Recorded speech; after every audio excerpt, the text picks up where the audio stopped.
আসসালামু আলাইকুম। কেমন আছেন আপনারা সবাই? আশা রাখি খুব ভালো আছেন। আমি আল্লাহর রহমতে মোটামুটি ভালোই আছি। আজকে আমি কোনো রান্নার ভিডিও নিয়ে আসিনি। এসেছি আপনাদের মাঝে একটি গুরুত্বপূর্ণ ভিডিও নিয়ে। ভিডিওটি স্কিপ না করে পুরো ভিডিওটি দেখবেন। আশা করি আপনাদের অনেক উপকারে আসবে। যে যারা ওষুধ খেতে ভয় পান এবং ওষুধ আনার কষ্টে ওষুধ খাচ্ছেন না, তারা এই ঘরোয়া টিপস দুইটি ফলো করে একবার ট্রাই করে দেখবেন। আমিও সবসময় এটাই ট্রাই করি। আমি ভালো রেজাল্ট পেয়েছি, তাই ভাবলাম আপনাদের মাঝেও শেয়ার করে নিই। এই যে দেখেন, এখানে তুলসী পাতা গাছ। আমি এখান থেকে কিছু তুলসী পাতা ছিঁড়ে নিয়েছি এবং পাশেই বাসক পাতা ছিল, সেখান থেকে বাসক পাতা নিয়েছি একটি লেবু। এখানে কাগজি লেবু হলে বেশি ভালো হতো। আর এখানে নিয়েছি আদা।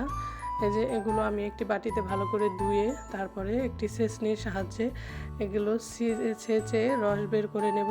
এই যে দেখেন, রস বের করে সেই রসটা আমি লেবু দিয়ে এবং হালকা চিনি দিয়ে ওষুধ তৈরি করে দিনে সকালে এবং বিকেলে 2বার খেলেই ইনশাল্লাহ আপনার ঠান্ডা সর্দি কাশ সব চলে যাবে, আর দোকান থেকে ওষুধ কিনে খেতে হবে না।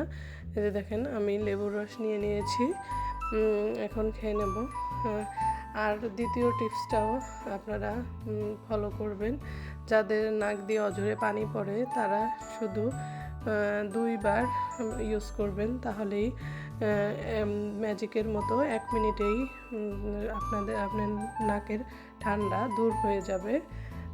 এই যে দেখেন, একটি সাদা কাপড় নিয়েছি, এখানে আমি হাফ চামচ কালি জিরা নিয়েছি।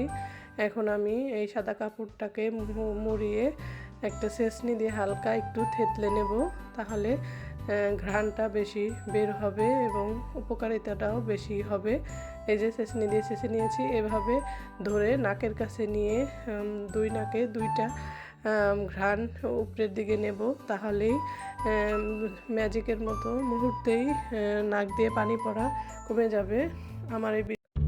আমার ভিডিওটি যদি ভালো লাগে প্লিজ সাবস্ক্রাইব করে পাশে থাকবেন। আল্লাহ হাফেজ।